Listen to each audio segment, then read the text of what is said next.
Hi hello and வணக்கம் friends, welcome to R channel சமைப்போம் ருசிப்போம். இன்றைக்கி நம்ம பிரண்டை சட்னி எப்படி செய்கிறதுன்னு பார்க்கலாம் வாங்க. இந்த சட்னி செய்கிறதுக்கு தேவையான பொருட்கள் சொல்லியிருக்கேன், எடுத்துக்கோங்க. பாருங்கள், பிரண்டை இந்த மாதிரி தான் இருக்கும். இதை நான் க்ளீன் பண்ணி எடுத்து வச்சுருக்கேன். இதை சீவிட்டு நார்லாம் இல்லாமல் நம்ம எடுத்து யூஸ் பண்ணிக்கலாம். ஃபஸ்ட்டு நீங்கள் எடுத்துருக்க பிரண்டை எல்லாத்தையும் இந்த மாதிரி க்ளீன் பண்ணிக்கோங்க. இதை இந்த மாதிரி சீவி எடுத்துக்கணுங்க. அப்படி சீவி எடுக்காமல் விட்டுட்டிங்கன்னா சட்னியில் நார் நாராக வந்துடும். அதுக்காக தான் இதை சீவி எடுக்கிறோம்.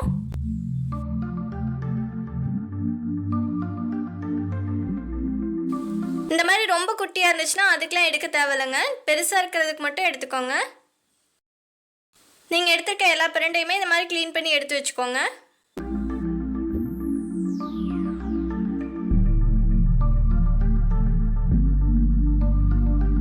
இப்போ எல்லாத்தையும் இந்த மாதிரி சின்ன சின்ன பீசஸாக கட் பண்ணி எடுத்துக்கோங்க. பாருங்கள், நான் எல்லாத்தையும் கட் பண்ணி எடுத்துட்டேன். அடுத்து 1 ஸ்பூன் கடலைப்பருப்பு சேர்த்துட்டு அதை நல்லா வறுத்துக்கோங்க. 1/2 ஸ்பூன் மல்லி, 1/4 ஸ்பூன் சீரகம், இது எல்லாத்தையும் நல்லா வறுத்து எடுத்துக்கோங்க. பாருங்கள், நல்லா வறுத்தாச்சு. அதை ஆற வச்சிடலாம். அடுத்து 3 ஸ்பூன் எண்ணெய் சேர்த்துக்கோங்க. எண்ணெய் நல்லா சூடான உடனே உங்கள் காரத்துக்கு ஏற்ப வரமிளகாய் சேர்த்துக்கோங்க.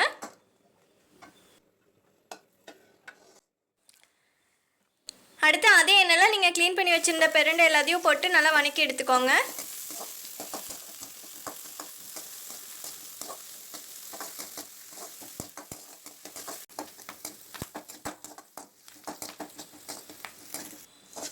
பாருங்கள், பிரண்டை எல்லாமே நல்லா வதங்கிருச்சு. அதையும் ஆற வச்சிடலாம். அடுத்து 3 ஸ்பூன் எண்ணெய் சேர்த்துக்கோங்க. எண்ணெய் நல்லா சூடான உடனே கட் பண்ணி வச்சுருந்த வெங்காயத்தை சேர்த்துக்கோங்க.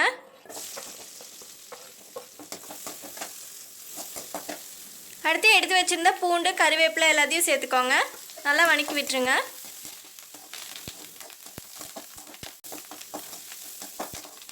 பாருங்கள், வெங்காயம் எல்லாமே நல்லா வதங்கிருச்சு. இப்போ உங்களுக்கு தேவையான அளவு உப்பு சேர்த்துக்கோங்க.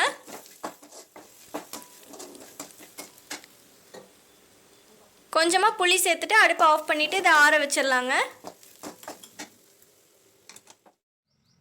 இப்போ இதெல்லாமே நல்லா ஆறட்டும். இது கூட நம்ம வதக்கி வச்சுருந்த பிரண்டையும் சேர்த்துடலாங்க.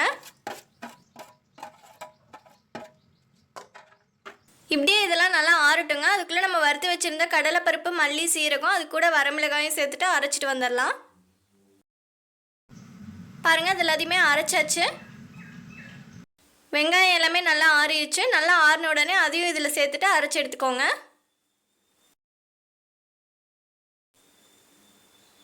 நான் 1/2 டம்ளர் தண்ணி சேர்த்து அரைச்சிருக்கேங்க. பசி எடுக்காமல் இருந்துச்சுன்னா இந்த மாதிரி பிரண்டை சட்னியெல்லாம் செஞ்சு சாப்பிட்டு பாருங்கள். அடுத்த நேரமே நல்லா பசி எடுக்கும். அவ்வளோதாங்க, ரொம்பவே ஹெல்த்தியான பிரண்டை சட்னி ரெடி ஆயிடுச்சு. நீங்களும் கண்டிப்பாக செஞ்சு பாருங்கள். செஞ்சு பார்த்துட்டு டேஸ்ட் எப்படி இருந்துச்சுன்னு கமெண்ட்டில் சொல்லுங்கள். உங்களுக்கு இந்த வீடியோ பிடிச்சிருந்துச்சுன்னா என்னோட சேனலை சப்ஸ்கிரைப் பண்ணிக்கோங்க. தேங்க்யூ.